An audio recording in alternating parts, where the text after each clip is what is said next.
Hello everyone, hope you all are doing good. Till now, that is in the last few lectures, we discussed about force experienced by charges. But have you ever thought of the reason for this force? I mean, what is it that produces this force? We know that a gravitational force holds the satellite in an orbit around the planet. In the similar way, an electric force holds an electron in an orbit around the proton. In both these cases, there is no contact between the bodies. In the first case, the gravitational field of the planet produces the gravitational force, and in the second case, it is the electric field of the proton which exerts the electric force on electron. Here, we define the electric field as a region of space surrounding a charge in which it exerts an electrostatic force on other charges. And as the distance between the charges increases, the strength of the electric field, called as the electric field intensity, decreases, and the force between the charges will also decrease. That's the reason why we say that the electrostatic force is inversely proportional to square of the distance between the two charges.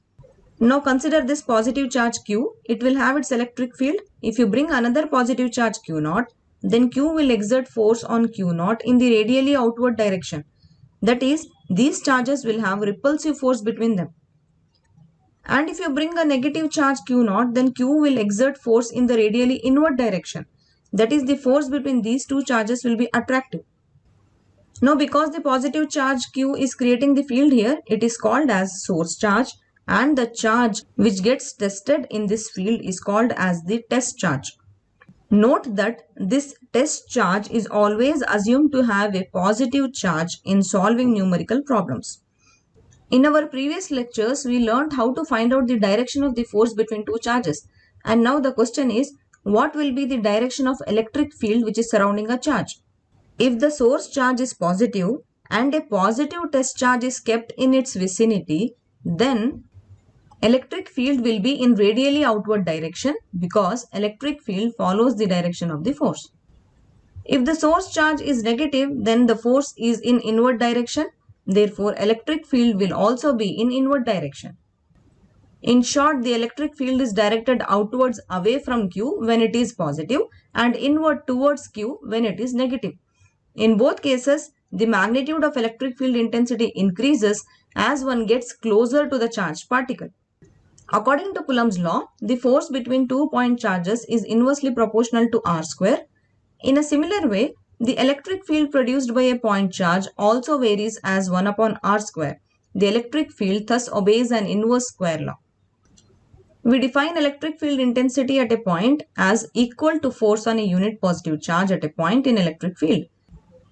Now, in order to find the value of electric field intensity at a point in the field of this charge plus Q, let's place a test charge Q0 at that point.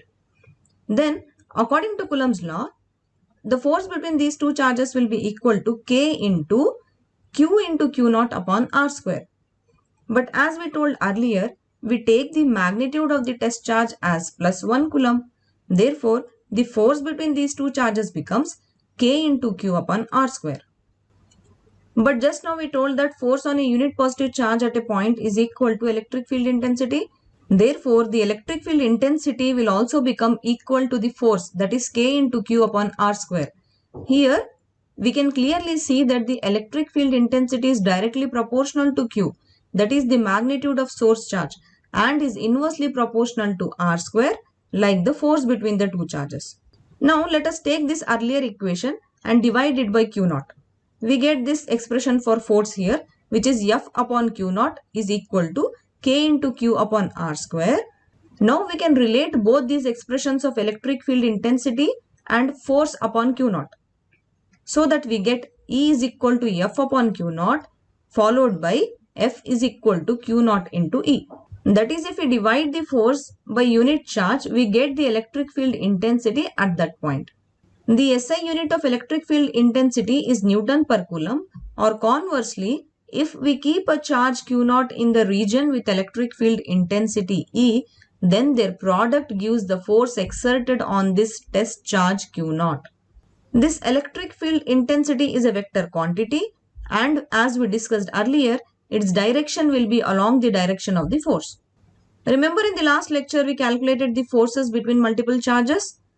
In the same way, the electric field due to a system of charges Q1, Q2, Q3 up till Qn can be calculated using the superposition principle at this point P, and the position vectors can be denoted by R1, R2, R3 up till Rn. Consider that a test charge is placed at this point P. As electric field is a vector, we find the electric field E at this point P due to system of charges as the vector sum of the electric fields at the point due to individual charges by using the Coulomb's law and the superposition principle. In the same way as we did for forces between multiple charges, here also we use the method of shifting the vectors in order to find the electric field, which is a vector field. Electric field varies from one point to another point in space and is determined from the positions of the source charges. Once we know the electric field, we can find the force experienced by this unit test charge placed at this point P without disturbing the original positions of the charges Q1, Q2, Q3 up till Qn. In fact, that is the reason why this concept of electric field has been introduced. Electric field is defined at every point and varies from point to point in the space around a charge. So, once we know the electric field at some point, then it is easy to calculate the electric force on any point charge Q0 placed there. Now let us solve this problem, which would surely help us to understand the concept of this electric field.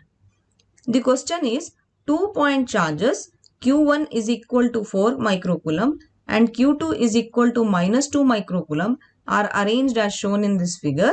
Here L is equal to 3 centimeter. What is the electric field at the origin? Here charge Q1 is equal to 4 microcoulomb is placed on y-axis and Q2 is equal to minus 2 microcoulomb is placed on x-axis. Suppose we have a test charge at origin.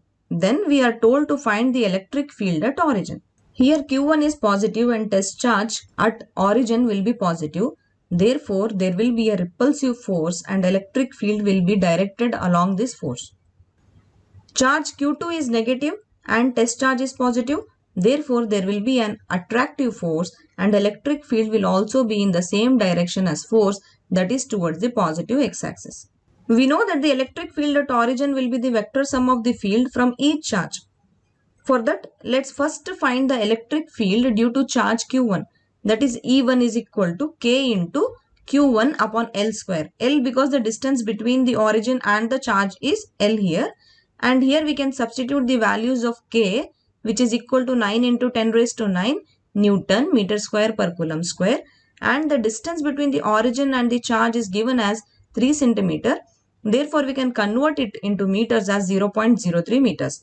Now, let's substitute these values here in E1, which is equal to 9 into 10 raised to 9 Newton meter square per coulomb square multiplied by the charge Q1, which is given as 4 microcoulomb.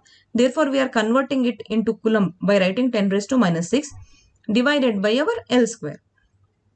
Then 9 into 4 becomes 36 and then our 0.03 whole square becomes 9 into 10 raised to 4. Here we can see that meter square gets cancelled and only Newton per coulomb remains and 36 upon 9 is 4. Therefore, the electric field intensity E becomes 4 into 10 raised to 7 Newton per coulomb. Similarly, let's find the field from charge Q2, which will have the magnitude K into Q2 upon L square. Let's substitute all the values like we did for E1. Then we get 18 upon 9, which will be equal to 2 into 10 raised to 7 Newton per coulomb. Now we have the electric field intensity E1 and E2. Now add the electric fields as vector and find the magnitude of the total electric field, which will be equal to square root of E1 square plus E2 square. We have just now calculated the values of E1 and E2. Let's substitute them to find the answer here. Square root of 16 plus 4 becomes square root of 20 into 10 raised to 7 Newton per coulomb, or the total electric field becomes 4.5 into 10 raised to 7 Newton per coulomb. Now this is the magnitude of the electric field. And as electric field is a vector field, we need to find its direction also. For this, we should find the angle theta, which the total electric field makes with the x-axis. We see that tan theta is equal to opposite side by adjacent side of this triangle. Here the opposite side of theta is E1 and the adjacent side of theta is E2. Therefore, we write tan theta as E1 upon E2. Now because we have calculated the values of E1 and E2, we substitute it here and all the units get cancelled and 10 raised to 7 gets cancelled by 10 raised to 7 and tan theta becomes 2. Now we can find theta by theta is equal to tan inverse E1 upon E2. Just substitute the values of E1 upon E2 which is 2 and find the theta which is equal to tan inverse 2. This tan inverse 2 is equal to 63 degrees. You can find this from a log table. So the electric field makes angle 63 degree with x-axis. This is the direction of the electric field here. Okay then, that's all in this lecture. Let's meet in the next lecture with an interesting new topic. Till then, take care and keep learning. Thank you. Bye.